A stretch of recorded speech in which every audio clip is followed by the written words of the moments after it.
ಈ ಉಪ್ಪಿನಕಾಯಿ ಒಳಗೆ ಎಣ್ಣೆ ಅಥವಾ ಸಕ್ಕರೆ ಏನೂ ಹಾಕಂಗಿಲ್ಲ. ನಮಸ್ಕಾರ, ಶ್ರಾವಣಿ ಅಡುಗೆ ಮನೆ ಒಳಗೆ ಸ್ವಾಗತ. ನಾನು ರಶ್ಮಿ. ಇವತ್ತು ನಾವು ಸಿಹಿ ಖಾರ ಹುಳಿ ಫ್ಲೇವರ್ನಿಂದ ತುಂಬಿರುವಂಥ ಬಹಳ ರುಚಿ ಆಗುವಂಥ ನಿಂಬೆ ಹಣ್ಣಿನ ಉಪ್ಪಿನಕಾಯಿ ತಯಾರಿಸಕತ್ತೇವಿ. ಅಗದಿ ಟ್ರೆಡಿಷನಲ್ ರೆಸಿಪಿ ಐತಿ. ಇದನ್ನು ನೀವು ಒಂದ್ಸತಿ ತಯಾರಿಸಿ ವರ್ಷಾನ್ಗಟ್ಲೆ ಸ್ಟೋರ್ ಮಾಡಿ ಇಟ್ಟು ತಿನ್ಬಹುದು. ಇದು ಸ್ವಲ್ಪನೂ ಕೆಡಂಗಿಲ್ಲ. ಜಾಸ್ತಿ ತಡ ಮಾಡ್ಲಂಗ ಈ ನಿಂಬೆ ಹಣ್ಣಿನ ಉಪ್ಪಿನಕಾಯಿ ಹೆಂಗ್ ಹಾಕೋದು ಅಂತ ತೋರಿಸ್ಕೊಡ್ತೀನಿ ಬರ್ರಿ. ಇದಕ್ಕೂ ಮುಂಚೆನೂ ನಾನು ನಿಮ್ಮ ಜೊತೆ ಬಹಳಷ್ಟು ಉಪ್ಪಿನಕಾಯಿ ರೆಸಿಪೀಸ್ನ ಶೇರ್ ಮಾಡೀನಿ. ಕಂಚಿಕಾಯಿ ಉಪ್ಪಿನಕಾಯಿ ಇರ್ಬೋದು ಅಥವಾ ಮಿಕ್ಸ್ ವೆಜಿಟೇಬಲ್ ಉಪ್ಪಿನಕಾಯಿ, ಈ ರೀತಿ ಬಹಳ ಡಿಫ್ರೆಂಟ್ ಆಗಿರೋ ಉಪ್ಪಿನಕಾಯಿ ರೆಸಿಪೀಸ್ನ ಶೇರ್ ಮಾಡೀನಿ. ನೀವಿನ್ನೂ ಆ ವಿಡಿಯೋಸ್ನ ನೋಡಿಲ್ಲ ಅಂದ್ರೆ ಲಿಂಕ್ ಡಿಸ್ಕ್ರಿಪ್ಷನ್ಯಾಗ ಕೊಟ್ಟಿರ್ತೀನಿ, ಒಂದ್ಸತಿ ಚೆಕ್ ಮಾಡ್ರಿ. ಈ ಉಪ್ಪಿನಕಾಯಿ ತಯಾರ್ಸಕ್ಕೆ ನಾನಿಲ್ಲಿ 20 ಒಂದು ಸ್ವಲ್ಪ ದೊಡ್ಡ ಸೈಜ್ನಲ್ಲಿ ಇರುವಂಥ ನಿಂಬೆ ಹಣ್ಣು ತೊಗೊಳಕತ್ತೇನಿ. ಯಾವತ್ತು ಉಪ್ಪಿನಕಾಯಿ ಹಾಕಬೇಕಾದ್ರೆ ಮೆತ್ತಗಿರ್ತಾವೆ ನೋಡ್ರಿ, ಅಂಥ ನಿಂಬೆ ಹಣ್ಣು ತೊಗೋರಿ. ಮತ್ತು ಅದ್ರ ಸಿಪ್ಪಿ ಏನೈತೆ ನೋಡ್ರಿ, ಅದು ತೆಳ್ಳಗಿರಬೇಕು. ಇವನ್ನ ತೊಗೋಬೇಕಾದ್ರೆ ಒಂದು ಸ್ವಲ್ಪ ಹತ್ತಿಕ್ಕಿ ನೋಡ್ರಿ, ಅಂದ್ರೆ ಸಿಪ್ಪಿ ದಪ್ಪ ಐತೋ ಏನೋ ತೆಳ್ಳಗೈತಂತ ಗೊತ್ತಾಕತಿ. ಈಗ ಇವನ್ನ ಚಂದಗ ತೊಳೆದು ತೊಗೋಬೇಕು. 1-2 ಸತಿ ಇವನ್ನ ಚಂದಗ ತೊಳೆದು ತೊಗೋರಿ. ಮತ್ತು ಇನ್ನೊಂದು ಅಂದ್ರೆ ನೀವು ನಿಂಬೆ ಹಣ್ಣು ತೊಗೊಂತೀರಿ ನೋಡ್ರಿ, ಅದ್ರ ಮ್ಯಾಗೆ ಎಂಥದ್ದು ಕಲಿ ಇರಬಾರ್ದು, ಅಂದ್ರೆ ಹುಳುಕ್ ಅದು ಹಿಡ್ದಿರ್ತೈತೆ ನೋಡ್ರಿ ಒಂದು ಸ್ವಲ್ಪ, ಆ ಟೈಪ್ ಇರಬಾರ್ದು. ಕ್ಲೀನ್ ಆಗಿರುವಂಥ ಅಂದ್ರೆ ಯಾವುದೋ ಕಲಿ ಇಲ್ದಿರೋ ಅಂಥ ನಿಂಬೆ ಹಣ್ಣನ್ನ ತೊಗೋರಿ. ಈಗ ಇವನ್ನ ತೊಳೆದು ತೊಗೊಳ್ಳೋಣ ನೋಡ್ರಿ. ಹಿಂಗೆ ತೊಳೆದ ಮ್ಯಾಗ ಇವನ್ನ ಒಂದು ಕಾಟನ್ ಅರ್ಬಿಯಿಂದ ಚಂದಗ ಒರೆಸ್ಬೇಕು. ಇದ್ರ ಮ್ಯಾಗ ನೀರಿನ ಅಂಶ ಸ್ವಲ್ಪನೂ ಉಳಿಬಾರ್ದು. ಇವನ್ನ ನೀವು ಹಿಂಗೆ ಒರೆಸಿ ತಗೋಲಿಲ್ಲ ಅಂದ್ರೆ ಇದ್ರಾಗ ಮಾಯಿಶ್ಚರ್ ಅಂದ್ರೆ ನೀರಿನ ಅಂಶ ಉಳಿತೈತಿ. ಅದರಿಂದ ನಾವು ಉಪ್ಪಿನಕಾಯಿ ಹಾಕಿದ್ರೆ ಒಂದು ಸ್ವಲ್ಪ ದಿನದಾಗ ಅದು ಕೆಟ್ಟು ಹೋಗ್ಬಿಡ್ತೈತಿ. ಅದಕ್ಕೆ ಈ ಸ್ಟೆಪ್ ಬಹಳ ಮುಖ್ಯ ಐತಿ. ನೀವು ತೊಳೆದ ಮ್ಯಾಗ ಇವನ್ನ ಕಂಪಲ್ಸರಿ ಹಿಂಗೆ ಕಾಟನ್ ಅರ್ಬಿಯಿಂದ ಒರೆಸಿ ಆಮ್ಯಾಗನ ಹೆಚ್ಚಬೇಕು. ನಾನು ಈ ಎಲ್ಲ ನಿಂಬೆ ಹಣ್ಣು ಒರೆಸಿ ಒಣಗಿಸಿ ತಗೊಂಡೇನಿ. ಈಗ ಇವನ್ನ ಹೆಚ್ಚಬೇಕು. ಒಂದು ನಿಂಬೆ ಹಣ್ಣಿನ ಒಳಗೆ 8 ಹೋಳು ಮಾಡ್ರಿ, ಇಲ್ಲಾಂದ್ರೆ 4 ಹೋಳುನು ಮಾಡ್ಬೋದು. ಆದ್ರೆ ಒಮ್ಮೊಮ್ಮೆ ನಮ್ಗೆ ಉಪ್ಪಿನಕಾಯಿ ಭಾಳ ತಿನ್ಬೇಕು ಅನ್ಸಂಗಿಲ್ಲ ನೋಡ್ರಿ, ಆಗ ಸಣ್ಣ ಹೋಳು ಹಚ್ಕೋಬಹುದು. ಅದಕ್ಕೆ ಹಿಂಗೆ 8 ಹೋಳು ಮಾಡ್ರಿ, ಅಂದ್ರೆ ಉಪ್ಪಿನಕಾಯಿ ವೇಸ್ಟ್ ಆಗಂಗಿಲ್ಲ. ಇವನ್ನ ಕಟ್ ಮಾಡಿದ ಗುಟ್ಲೆನ ಬೀಜಾನು ತಗೋರಿ, ಅಂದ್ರೆ ಈಸಿ ಆಕತಿ ಮತ್ತು ಟೈಮ್ನು ಸೇವ್ ಆಕತಿ. ಇಲ್ಲಾಂದ್ರೆ ಎಲ್ಲ ನಿಂಬೆ ಹಣ್ಣು ಕಟ್ ಮಾಡಿ ನಂತರ ಬೀಜ ತೆಗಿಬೇಕಾದ್ರೆ ಬಹಳ ಟೈಮ್ ಹಿಡಿತೈತಿ. ನೋಡ್ರಿ, ಇಲ್ಲಿ ನಾನು ಎಲ್ಲ ನಿಂಬೆ ಹಣ್ಣು 8 ಹೋಳು ಮಾಡಿ ಇವನ್ನ ಒಂದು ದೊಡ್ಡ ಬೌಲ್ನಲ್ಲಿ ಹಾಕಿ ತಗೊಂಡೇನಿ. ಈಗ ಇದ್ರಾಗ ನಾವು ಉಪ್ಪು ಹಾಕಬೇಕು. ಒಂದು 3-4 ಚಮಚೆ ಅಷ್ಟು ಉಪ್ಪು ಹಾಕ್ರಿ. ನಾನು ಇಲ್ಲಿ ನಾರ್ಮಲ್ ನಾವು ಅಡುಗೆಗೆ ಯೂಸ್ ಮಾಡ್ತೇವೆ ನೋಡ್ರಿ, ಅದ ಉಪ್ಪು ಹಾಕಕತ್ತೀನಿ. ನೀವು ಬೇಕಂದ್ರೆ ಹಳ್ಳು ಉಪ್ಪನ್ನು ಹಾಕ್ಬಹುದು. ಈಗ ಇದನ್ನ ಕಲಿಸ್ಕೊಂಡು ತಗೊಳ್ಳೋಣ. ಇವತ್ತು ನಾವು ಇದನ್ನ ಟ್ರೆಡಿಷ್ನಲ್ ಆಗಿ ಮಾಡಾಕತ್ತೀವಿ. ಅಂದ್ರೆ ಈ ರೀತಿ ಚಂದಗ ಕಲಿಸ್ಕೊಂಡ್ ಮ್ಯಾಗ ಇದನ್ನ ಒಂದು ಕ್ಲೀನ್ ಆಗಿರೋ ಗ್ಲಾಸ್ ಜಾರ್ನಾಗ ಹಾಕಿಟ್ಟು ಇದನ್ನ ನಾವು 8 ದಿನ ಬಿಸಿಲಾಗಿಡಬೇಕು. ಅಂದ್ರೆ ಈ ನಿಂಬೆ ಹಣ್ಣಿನ ಹೋಳು ಏನದವು ನೋಡ್ರಿ, ಇವು ಕಳಿತವು. ಈ ಗ್ಲಾಸ್ ಜಾರ್ನ ಕ್ಲೀನ್ ಆಗಿ ತೊಳೆದು ಕಾಟನ್ ಅರ್ಬಿಯಿಂದ ಒರೆಸಿ 5 ನಿಮಿಷ ಬಿಸಿಲಾಗಿಟ್ಟು ಆಮ್ಯಾಗನ ಈ ಹೋಳು ಹಾಕ್ರಿ. ಅಂದ್ರೆ ನಮ್ಮ ಉಪ್ಪಿನಕಾಯಿ ಬಹಳ ದಿನ ತಡಿತೈತಿ.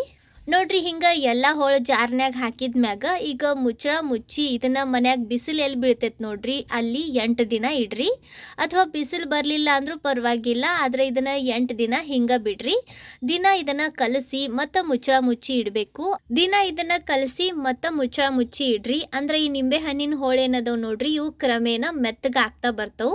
ನಮ್ಮ ಕಡೆ ಇದಕ್ಕೆ ಉಪ್ಪಿನಕಾಯಿ ಕಳಿಬೇಕಂತಾರ, ನಿಮ್ಮ ಕಡೆ ಇದನ್ನ ಏನಂತಾರ ಕಮೆಂಟ್ನ್ಯಾಗ ತಿಳಿಸ್ರಿ. ಇದನ್ನ ನಾನು ನಿಮ್ಗೆ 3ನೇ ದಿನ ತೋರ್ಸಾಕತ್ತೀನಿ. ನೋಡ್ರಿ, ನಿಂಬೆ ಹಣ್ಣಿನ ಕಲರ್ ಪೂರ್ತಿ ಚೇಂಜ್ ಆಗೈತಿ. ಇದನ್ನ ಕಲಸಿ ಮತ್ತು ಮುಚ್ಚಿ ಇಡಬೇಕು. ಇದನ್ನ ಕಲಿಸ್ಕೊಂಡು ತಗೊಳ್ಳೋಣ. ಹಿಂಗೆ ಇದನ್ನ ದಿನ ಕಲಿಸ್ಬೇಕು. ನಾನು ಒಂದು ಕ್ಲಿಪ್ ನಿಮ್ಗೆ ತೋರ್ಸೇನಿ. ಹಿಂಗೆ ಕಲಿಸ್ಕೊಂಡ್ ಮ್ಯಾಗ ಮತ್ತು ಮುಚ್ಚಿ ಇದನ್ನ ಬಿಸಿಲಾಗಿಡ್ರಿ. ನಾನು ಇದನ್ನ 8 ದಿನ ಆದ್ಮ್ಯಾಗ ನಿಮ್ಗೆ ತೋರ್ಸಾಕತ್ತೀನಿ. ನೀವು ಇಲ್ಲಿ ನೋಡಾಕತ್ತಿರ್ಬೋದು ನೋಡ್ರಿ, ಹೋಳು ಪೂರ್ತಿ ಮೆತ್ತಗಾಗ್ಯವು. ಸೊ ಹಿಂಗೆ ಇದನ್ನ ಬಿಸಿಲಾಗ 8 ದಿನ ಇಟ್ಟು ಮೆತ್ತಗ ಮಾಡಿಕೊಂಡು ಆಮ್ಯಾಗ ಉಪ್ಪಿನಕಾಯಿ ಹಾಕಿ ತಗೊಳ್ಳೋದ್ರಿಂದ ಉಪ್ಪಿನಕಾಯಿ ಬಹಳ ರುಚಿ ಆಕತಿ ಮತ್ತು ಜಾಸ್ತಿ ದಿನ ತಡಿತೈತಿ. ನೀವಿಲ್ಲಿ ನೋಡಾಕತ್ತಿರ್ಬೋದು ನೋಡ್ರಿ, ಹೋಳು ಎಷ್ಟು ಮೆತ್ತಗಾಗ್ಯವು. ಈಗ ಇದಕ್ಕೆ ಮಸಾಲೆ ರೆಡಿ ಮಾಡ್ಕೊಂಡು ತಗೊಳ್ಳೋಣ. ಮಸಾಲೆ ಮಾಡಾಕ ನಾನು ಇಲ್ಲಿ ಅಗಾರೋ granite non stick pan use ಮಾಡಾಕತ್ತೀನಿ. ಇದ್ರಾಗ 2 ಚಮಚೆ ಅಷ್ಟು ಸಾಸಿವೆ ಹಾಕ್ರಿ. 1 ಚಮಚ ಜೀರಿಗೆ, ಅರ್ಧ ಚಮಚೆ ಅಷ್ಟು ಮೆಂತೆ ಕಾಳು, ಅಥವಾ ನೀವು ಬೇಕಂದ್ರೆ 1/4 ಚಮಚೆ ಅಷ್ಟು ಹಾಕ್ಬಹುದು, ಯಾಕಂದ್ರೆ ಇದು ಒಂದು ಸ್ವಲ್ಪ ಇಸ ಇರ್ತೈತಿ. ಅರ್ಧ ಚಮಚೆ ಅಷ್ಟು ಅಥವಾ ಒಂದು 15-20 ಕರಿ ಮೆಣಸಿನ ಕಾಳು ಹಾಕ್ರಿ. ಇವನ್ನ ನಾವು ಭಾಳ ಹುರಿದು ತೊಗೊಳಕತ್ತಿಲ್ಲ. ಸಾಸಿವೆ ಒಂದು ಸ್ವಲ್ಪ ಚಟಪಟ ಅಂದು ಉಳಿದಿರೋ ಎಲ್ಲ ಇಂಗ್ರೀಡಿಯೆಂಟ್ಸ್ ಬಿಸಿ ಆದರೆ ಸಾಕು.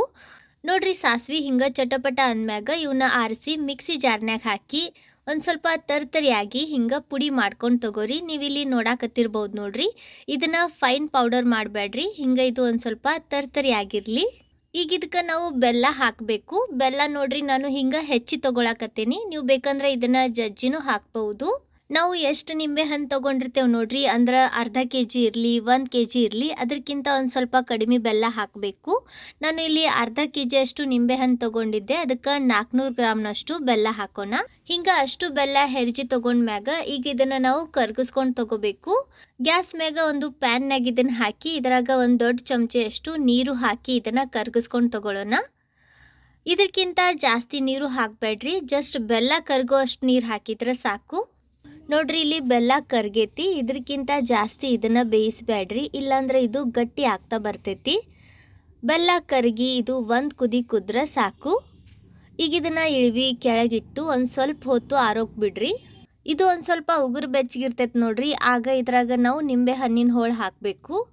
ಇದನ್ನ ಪೂರ್ತಿ ಆರಿಸ್ಬೇಡ್ರಿ, ಇಲ್ಲಾಂದ್ರೆ ಇದು ಗಟ್ಟಿ ಆಕತಿ. ಇದು ಒಂದು ಸ್ವಲ್ಪ ಉಗುರು ಬೆಚ್ಚಗೆ ಆಕತ್ ನೋಡ್ರಿ, ಆಗ ಇದ್ರಾಗ ನಿಂಬೆ ಹಣ್ಣಿನ ಹೋಳು ಹಾಕಿ ಇದನ್ನ ಕಲಿಸ್ಕೊಂಡು ತಗೊಳ್ಳೋಣ.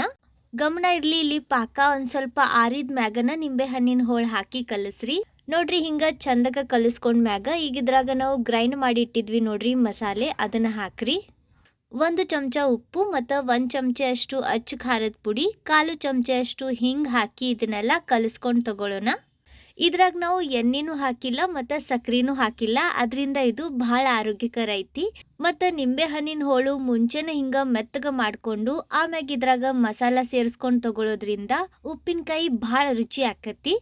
ಈ ಸ್ಟೇಜ್ನ್ಯಾಗ ಇದ್ರ ರುಚಿ ನೋಡ್ರಿ, ಅಂದ್ರೆ ಇದ್ರಾಗ ನಿಮ್ಗೆ ಉಪ್ಪು ಖಾರ ಹುಳಿ ಏನಾದರೂ ಹೆಚ್ಚು ಕಮ್ಮಿ ಅನ್ಸಿದ್ರೆ ಸೇರಿಸ್ರಿ. ನಾವು ನಿಂಬೆ ಹಣ್ಣಿನ ಹೋಳು ಕಟ್ ಮಾಡಿ ಇವನ್ನ 8 ದಿನ ಮೆತ್ತಗೆ ಮಾಡಿಕೊಂಡು ಆಮ್ಯಾಗ ಉಪ್ಪಿನಕಾಯಿ ಹಾಕಿದ್ವಿ. ಇದು ಟ್ರೆಡಿಷ್ನಲ್ ರೆಸಿಪಿ. ಸೊ ಈ ರೀತಿ ಮಾಡಿದ್ರೆ ಟೇಸ್ಟ್ ಒಂದು ಸ್ವಲ್ಪ ಡಿಫ್ರೆಂಟ್ ಆಗಿ ಬರ್ತೈತಿ, ಅಂದ್ರೆ ರುಚಿ ಆಕತಿ. ಆದರೆ ನೀವು ಇನ್ಸ್ಟಂಟ್ ಆಗಿ ಉಪ್ಪಿನಕಾಯಿ ತಯಾರಿಸ್ಬೇಕು ಅಂದ್ರೆ ಆ ರೆಸಿಪಿ ಸಹ ನಾನು ನಿಮ್ಮ ಜೊತೆ ಮುಂಚೆನೇ ಶೇರ್ ಮಾಡೀನಿ. ಅಂದ್ರೆ ನೀವು ಉಪ್ಪಿನಕಾಯಿ ಹಾಕಿದ ದಿನಾನ ಅದನ್ನು ಬಳಸ್ಬಹುದು, ತಿನ್ಬಹುದು. ಆ ರೆಸಿಪಿ ಬೇಕಂದ್ರೆ ಲಿಂಕ್ ಡಿಸ್ಕ್ರಿಪ್ಷನ್ಯಾಗ ಕೊಟ್ಟಿರ್ತೀನಿ, ಚೆಕ್ ಮಾಡಿರಿ. ನಮ್ಮ ಉಪ್ಪಿನಕಾಯಿ ಆಲ್ಮೋಸ್ಟ್ ರೆಡಿನ ಐತಿ. ಈಗ ಇದನ್ನ ಪೂರ್ತಿ ಆರಿಸಿ ಒಂದು ಕ್ಲೀನ್ ಆಗಿರೋ ಗ್ಲಾಸ್ ಜಾರ್ನಾಗ ಹಾಕ್ರಿ.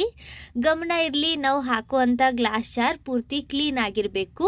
ಅಂದ್ರೆ ಅದನ್ನು ಚಂದಗ ತೊಳೆದು ಕಾಟನ್ ಅರ್ಬಿಯಿಂದ ಒರೆಸಿ ಒಂದು 5 ನಿಮಿಷ ಬಿಸಿಲಾಗಿಟ್ಟು ಆಮ್ಯಾಗನ ಇದ್ರಾಗ ಉಪ್ಪಿನಕಾಯಿ ಹಾಕ್ರಿ. ಅಂದ್ರೆ ಉಪ್ಪಿನಕಾಯಿ ಕೆಡಂಗಿಲ್ಲ, ಬಹಳ ದಿನ ತಡಿತೈತಿ. ಮತ್ತು ನೀವು ಉಪ್ಪಿನಕಾಯಿ ತಗೋಬೇಕಾದ್ರೆ ಕ್ಲೀನ್ ಆಗಿರೋ ಸೌಟ್ನ ಬಳಸ್ರಿ ಮತ್ತು ಕೈನಿಂದ ಮುಟ್ಟಕ್ಕೆ ಹೋಗ್ಬೇಡ್ರಿ. ಸೊ ನೋಡ್ರಿ, ಟ್ರೆಡಿಷ್ನಲ್ ಲೆಮನ್ ಪಿಕ್ಕಲ್ ರೆಡಿ ಐತಿ. ನೀವು ಈ ರೀತಿ ಇದನ್ನು ತಯಾರಿಸ್ರಿ, ಹೆಂಗೆ ಬಂತು ಅಂತ ಕಮೆಂಟ್ನಾಗ ತಿಳಿಸ್ರಿ. ವಿಡಿಯೋ ಇಷ್ಟ ಆದ್ರೆ ಸ್ವಲ್ಪನಾದರೂ ಯೂಸ್ಫುಲ್ ಅಂತ ಅನಿಸಿದ್ರೆ ಲೈಕ್ ಮಾಡಿ, ನಿಮ್ಮ ಫ್ರೆಂಡ್ಸ್ ಮತ್ತು ಫ್ಯಾಮಿಲಿ ಸರ್ಕಲ್ ಒಳಗೆ ವಿಡಿಯೋನ ಶೇರ್ ಮಾಡಿ ಪ್ರೋತ್ಸಾಹಿಸಿ. ಭೇಟಿ ಆಗೋಣಂತ ಇದೇ ಥರದ ಮತ್ತೊಂದು ಹೊಸ ರುಚಿಯಾಗಿರೋ ಯೂಸ್ಫುಲ್ ಆಗಿರೋ ರೆಸಿಪಿ ಜೊತೆಗೆ. ಅಲ್ಲಿವರೆಗೂ ನಕ್ಕೊಂತಿರ್ರಿ, ತಿನ್ಕೊಂತಿರ್ರಿ, ಖುಷಿಯಾಗಿರ್ರಿ.